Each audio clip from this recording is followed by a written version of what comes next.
Okay, this is the third video in the series of videos on polynomials, and to start this video we're going to be talking about factoring polynomials with integer coefficients. So the polynomials are going to start with integer coefficients, and the factored versions are going to have integer coefficients. So the first thing to remember is always put terms in decreasing order first, and check the following patterns in the following order.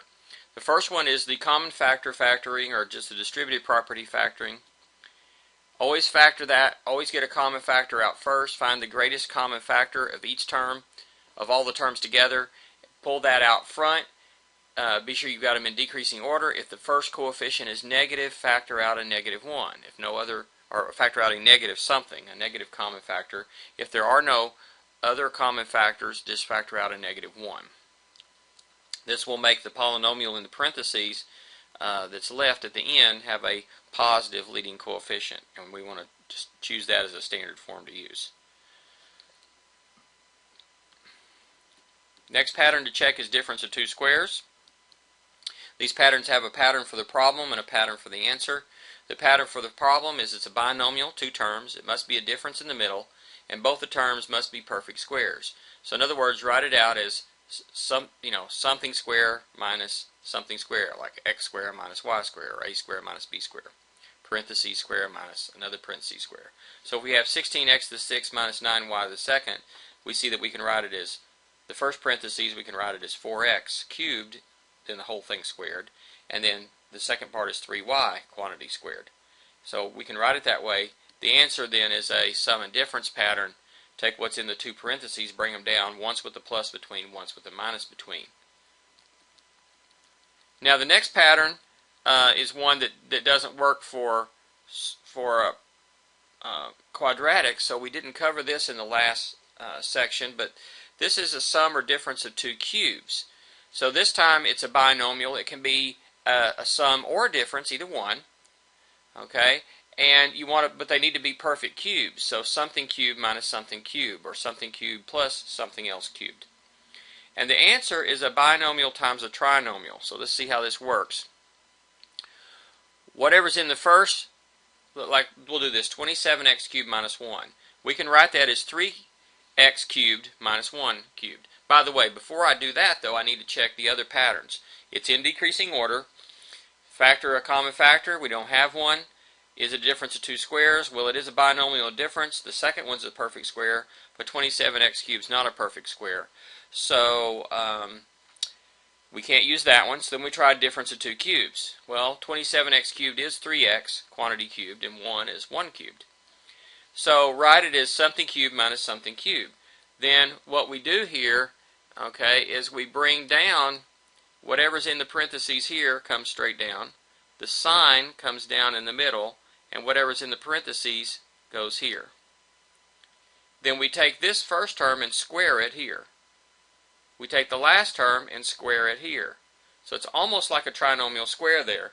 But the middle term, we multiply these together and use the opposite sign. Okay? So, so these signs right here, this one and this one, will be opposite. Okay? This sign, and of course this one, will, and then the one in the front, those will all be positive. Okay?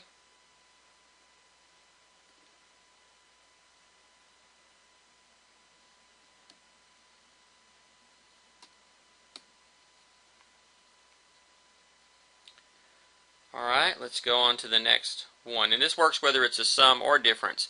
So if you have x cubed minus y cubed, it's x minus y times x squared plus xy plus y squared. If you have x cubed plus y squared, it's x cubed, it's x plus y times x squared minus xy plus y squared. The next is a trinomial square.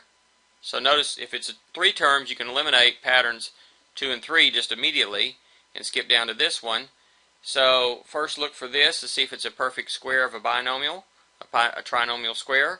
And the form is it's a trinomial. First and last terms are going to have to be positive, and that both the first and last are perfect squares. If they are, figure out what this is the square of. It's the square of 2x.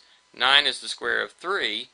The same sign in the middle, and then put the square on the x-side and check it. It still may not work. It depends on the middle term. But to check it, you multiply these two together, negative 6x, and double it. And if that's the middle term here, then it does check. If that's not the middle term, then forget this and go on to the next pattern. So we check for a trinomial square next. That's a special one.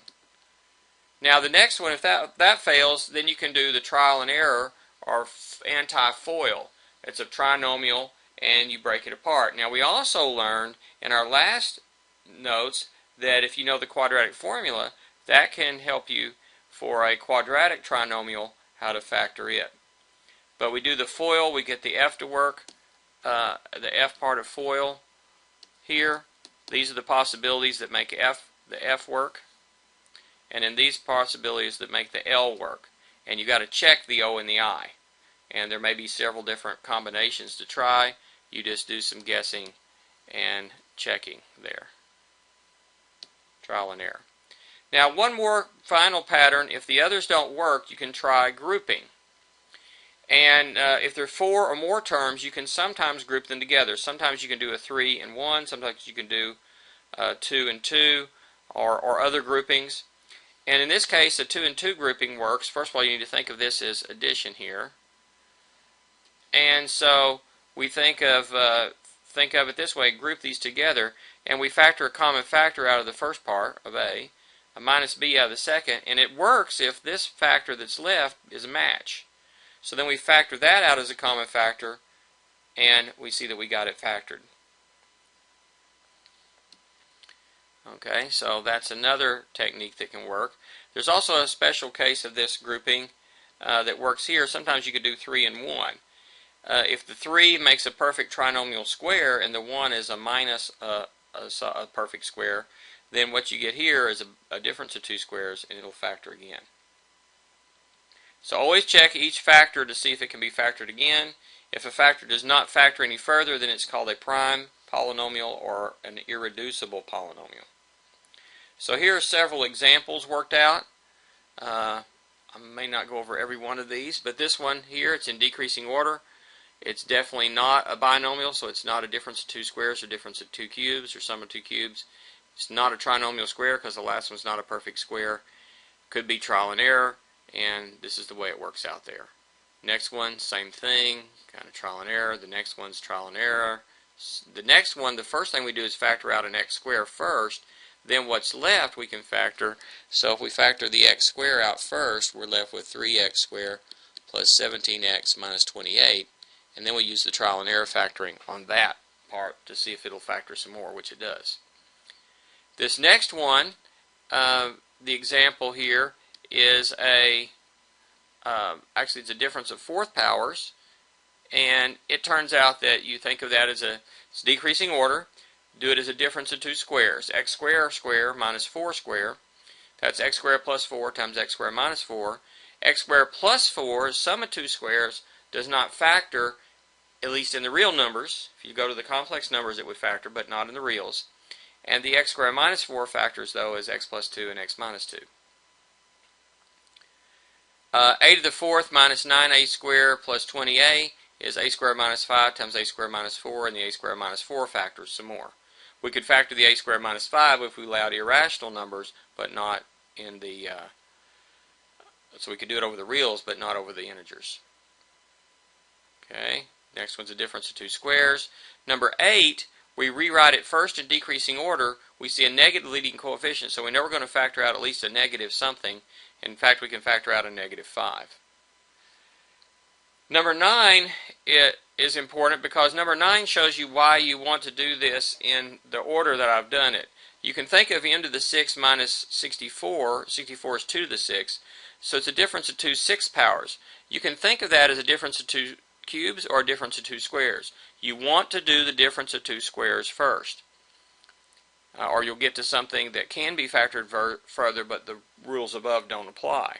So we get m cubed squared minus 8 squared. So it's m cubed plus 8 times m cubed minus 8. That's m cubed plus 2 cubed and m cubed minus 2 cubed. So the m cubed plus 2 cubed is m plus 2 times m squared plus 4. And then you multiply and use the opposite sign in the middle, negative 2m.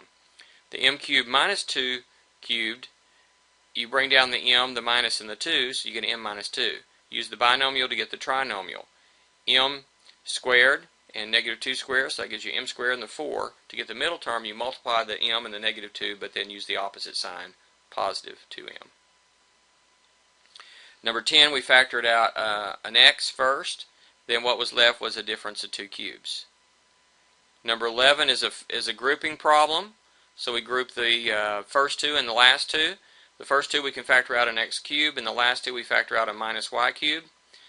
Turns out that we get an x plus y in both cases, so we got lucky there. It does work. So we can factor out an x plus y, and then you've got x cubed minus y cubed.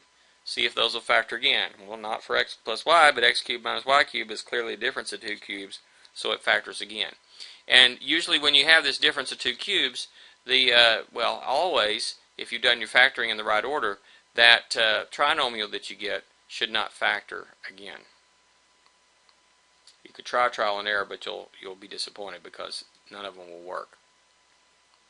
The next one is another one where we tried to use grouping, and it works. Group the first two and the last two, factor out a 27x cubed in the first one and a negative 8 in the second.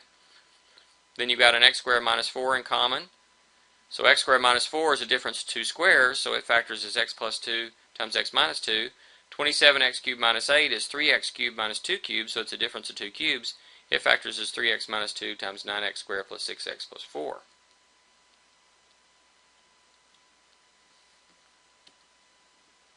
Alright, another grouping for number 13. And we can factor the first grouping as a difference of 2 cubes. And notice it has a 3x minus 2, and the other one we factor a common factor, and it has a 3x minus 2. So we can pull that out front, and then we're left with this trinomial minus this monomial, combine like terms there, and that's actually a perfect square trinomial. And that one actually turns out the factor is 3x minus 2 cubed. So that's actually a perfect cube.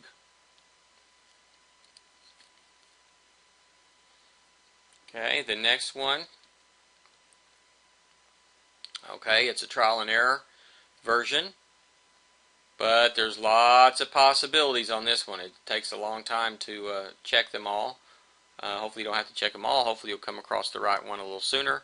Or, since that is a quadratic polynomial, you could just use the techniques from our last section and use the quadratic formula to find the factors there. This one's another grouping. This one's a 3 and 3 grouping. Both are actually perfect square trinomials, trinomial squares, which means you get a difference of squares here, and so you get these two four-term polynomials multiplied together. Okay, now let's look at this next one. This next one is already kind of factored for each of the two terms, but it's still basically two terms. Well, notice we can just use common factor factoring here. The 16 and the negative 10 have a common factor of 2. The x squared and the x, we go with the smaller power of x. The x minus 3's, we see powers 6 and 7, so we can pull a 6 out on the power. And the smaller power on the 2x plus 5, 4 is smaller than 5, so we bring 2x plus 5 to the fourth power. Then when you divide, let's see what we get. 16x squared, okay, 16 divided by 2 is 8. X squared divided by x is x. X minus 3 to the 7th divided by x minus 3 to the 6th is x minus 3. And these cancel out completely. So that's the first one. Now start fresh dividing here. Negative 10 divided by 2 is negative 5. The x's cancel. The x minus 3's cancel. And we got one more of these 2x plus 5's up here, so there it goes there. Distribute here and here. Combine like terms, and it turns out that's prime. So we've got it in 2 times x minus 3 to the 6th times 2x plus 5 to the 4th, and then we got this quadratic prime polynomial there. This one's not technically a polynomial anymore, but we can use the same technique. If you have some negative powers, you do the same thing, but you just want to pull out the smaller power. So 27 is 3 cubed. This is 2 times 3 squared, or 2 squared times 3 for 12. So you can bring a 3 out of that. Notice they both have x minus 2's. Smaller power of negative 3 and negative 1 is negative 3, so we pull that out. 5 and 3 are the powers here. The smaller one is 3. So what's left? Well, 27 divided by 3 is 9, and these cancel out completely, and the powers here are going to subtract to give you 2 for the power in there. Negative 12 divided by 3 is negative 4. Negative 1 minus the negative 3 is 2 for the new power there, and the others cancel. So go ahead and square these. Well, actually, these are actually perfect squares. You can think of this as 3 times 2x plus 1 square, and this is 2 times x minus 2 squares. So there we get a difference of 2 squares. Then we're going to distribute here, and then combine like terms, and we get our final answer down there. So those are some of those may be some more challenging factoring problems than you were used to, say, in your Algebra 1 class when you did factoring, or Algebra 2. But there we go. And so here's some for you to practice. I'll let you practice these.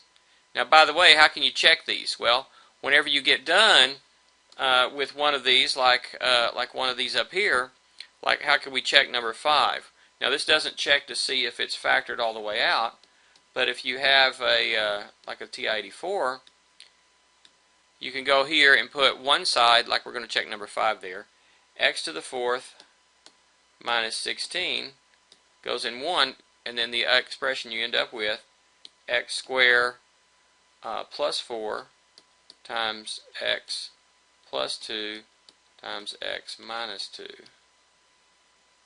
And the tables should match. So you plug in a bunch of x's. If it's got 2 letters, like x and like this one here, like number 7, if you're going to check it, you can actually check this one here. Let y1 be, say, 16x squared minus 49. You could actually put in a d there. And let y2 be 4x plus 7d, and then 4c minus 7d. And then store something as d, like, say, 3 store as d, and then look at your table. So what you're doing is you're putting a specific number for d and checking it for a bunch of x's. And then maybe go back and check it, maybe negative 4 stores d, and then check your table. And so you've checked it with at least a couple of different d's and a whole bunch of different x's. If it looks like it's working for all those, most likely you've got it right. Now,